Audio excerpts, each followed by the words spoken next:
Hi guys, kamusta kayo? Ako nga pala si JC Ligaspe at welcome dito sa panibago nating video and welcome din dito sa channel natin. So for today's video guys, is meron na namang nagtanong, sabi niya paano daw mawawala yung panginginig ng boses kasi lagi siyang kinakabahan lalo na during interview. And I believe guys, this is one of the main reason kung bakit maraming bumabagsak na aplikante sa call center industry. So kung interesado ka makapasok sa call center, gusto mo ng mga life advice and also magagamit mong tips and tricks para makapasok sa call center industry, nasa tamang channel ka na. Kaya ano pang ginagawa mo para lagi kang updated sa mga tips natin, sa mga video natin araw-araw, huwag mo na kakalimutan mag-like, comment at syempre mag-subscribe ka na rin at i-hit mo na rin yung notification bell para lagi kang updated sa mga bago nating uploads. So, ayun na nga. Ano nga ba ang pwede nyong gawin para makontrol nyo yung panginginig ng boses nyo or shaky voice and also para maiwasan na rin ang kabahan during interview, no? So, most of the applicants, sabi ko nga, ito yung pinaka-mistake na ginagawa ng karamihan o na nangyayari sa karamihan kung bakit sila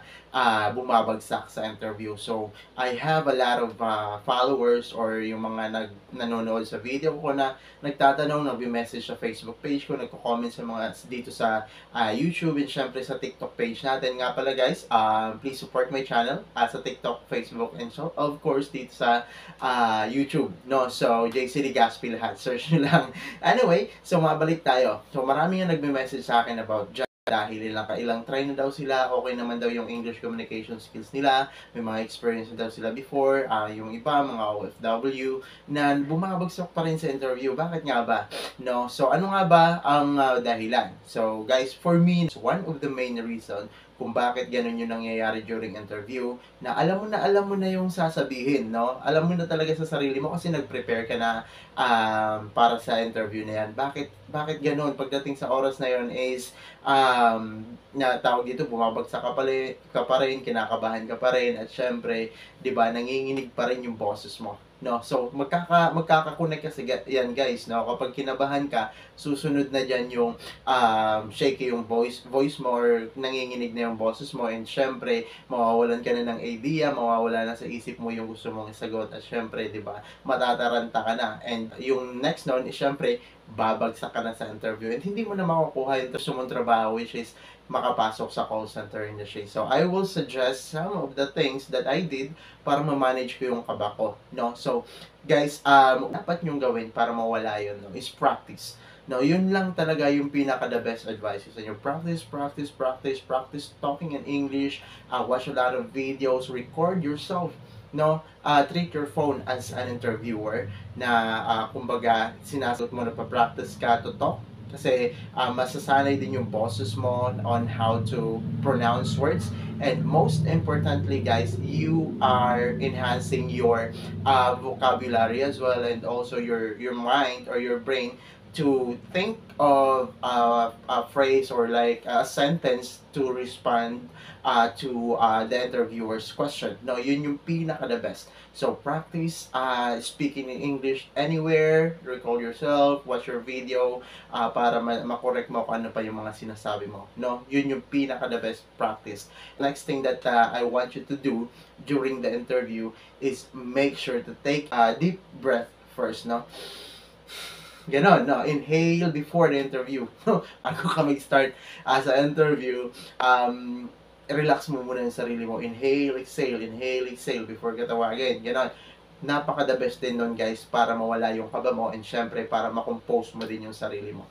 And next thing is, syempre, don't speak too fast. Kasi yun yung pinaka reason kung bakit nauutal ka na. And dahil nauutal ka na, nahahalata mo na sa sarili mo, kakabahan ka na mapapaisip ka na kung tama pa ba yung pagpo-pronounce mo, tama pa ba yung mga sinasabi mo. So, make sure to speak slowly, no, moderate lang, not too slow, not too fast, moderate lang. No? So, yun, yung pinaka dapat na gawin nyo din. No? So, kasi minsan, I experience it myself, no? I speak too fast, no? A little too fast na hindi na naiintindihan ng interviewer and also kahit ako, hindi ko na rin namamalayan na mali na pala yung sentence ko, mali na pala yung pinopronounce ko ang ending, no? Hindi na tawag ito akma sa yung sagot ko sa tanong and syempre yung mga pronunciation ko nag-aaway-aaway na. No? So, don't speak too fast. No? And next thing is don't try to have or imitate an accent No, don't try to have an American accent. No, kasi okay lang naman yung typical Filipino accent. No, you don't have to like to become like to gain a British accent or American accent, a black accent, or a perfect accent to speak in English. No, you don't have to do that. Just natural Filipino accent is okay na po yun kasi naiintindihan naman yun nila. And syempre, Pinoy din yung kausap nyo. No, so treat them as just like you're talking to a Filipino as well, but not in Tagalog. No, so just treat them na nakikipag-usap ka na sa kapwa Pilipino mo na meron ding Filipino accent. No, so yun, don't try to have an accent. Don't force yourself to have an accent. So as time goes by, kapag nakuha nyo na yung trabaho, accent will come. No, sometimes hindi nyo namamalayan na yung pag-pronounce nyo pala is may accent na. No, next thing na I want you to do is make sure na treat your interviewer as your friend. So build the small talk like good morning, how are you doing today? Greet them. No, so good morning, how are you doing today? So if you do that, guys, magkakaroon din sila ng impression to you. Oh, it's a great like this person is a good person because he remembers or she remembers to greet me. Ganon. So yeah, napaka-effective no guys. Based on experience, no, ang dami ko nung napagdaan ng interview. Kapag ginigreet ko sila ng good morning, they respond and syempre with a big smile on their face. So napakaganda din nun guys. And syempre, sa first 5 seconds na yon kapag nagawa mo yung good morning, how are you doing today? Kumbaga mapapalagay na din yung loob mo sa interviewer and it will calm you down. No? And also ma-assess mo na rin yung interviewer on sa maigsing panahon na yun, maiisip mo na kung anong klaseng tao sila and syempre kung paano ka magre-respond sa kanila. Yon, no? And syempre, last thing na I want you to do para ma-manage yung kaba, yung shaky voice is guys, every question, it's okay to take a pause first, like 3 seconds, maximum is 5 seconds, okay na yun. Take a pause, so like pinakamaliit na pinaka-konting process mas maganda. No, wag niyo nang hayaan umabot pa ng 5 seconds. So 2 to 3 seconds is good. No, para makapag-compose kayo ng ideas sa isip niyo. Alam niyo naman na hindi natin mother tongue yung English, so we need some time to think, but not too long. No, so 2 to 3 seconds is the advisable thing for me.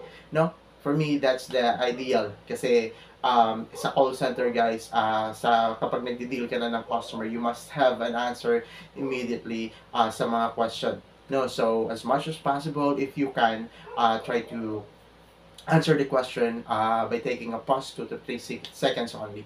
Now, I know I said that ideal na pwede hanggang 5 seconds, but hindi naman pare-parehas yung tao, no? So some other interviewer understand that you need time, so 5 seconds is the maximum for them, but some interviewer just 2 to 3 seconds is good. As much as possible, if you can, try to respond immediately if you really know the question, if you really know the answer to those questions na binabato sa'yo ng interviewer. So yun, I know guys that I said that was the last thing na try to take pause, but this is the last thing. So the last thing that I want you to do para ma-manage talaga yung kaba nyo is make sure na to tell the truth. No, kumbaga halimbawa na tanong kayo ng mga out of the box question, like say for example, tawag dito, what is your hobby? Like, hindi naman mas nadala sa tatanong yon, then answer them. If that kind of question has been asked to you by the interviewer, try to answer them truthfully. Like, if you like encounter something or if you really do that thing, so say for example you said, so lagi kong ginagamit to since I read books, no, so I like to read books, ganon. So lagi may follow-up question yan guys. So yung follow-up question sa akin, what kind of book you like to read, ganon. So and also what is that the title of that book. So, syempre, di ba, ang dami ko na nabasang libro. So, Rich Dad, Poor Dad, How to Win Friends, no, mga ganon. So, lahat yun nasabi ko and syempre nabakapan to. So, the reason why I want you to tell the truth to the interviewer, kasi marami kayong masasagot kapag personally na-experience nyo yung sinasabi nyo. No, so marami kayong maikikwento, unlike sa gumawa lang kayo ng story na mahihirapan kayong i-back up. But it's okay guys to make up some story sa interviewer as long as you can back up what you are saying no, kaya nyong i-elaborate, explain, just in case there is a follow-up question, that's okay guys, no. So yun lang lahat ng advice ko sa inyo. Sana nakatulong to, no, and sana sa mga aspiring call center agent guys, sa mga nagbabalak pa lang mag-apply, update me if you this video helps you, and also if you are able to pass the interview. So yun lang, good luck sa inyong lahat, and welcome in advance sa call center industry. Again, this is JC Legaspi. If you like this video, drop a thumbs up, comment, and also don't forget to follow me or subscribe dito sa YouTube channel ko. Hit nyo na rin yung notification bell para lagi kayong updated sa mga bagong upload natin. Yun lang, bye-bye!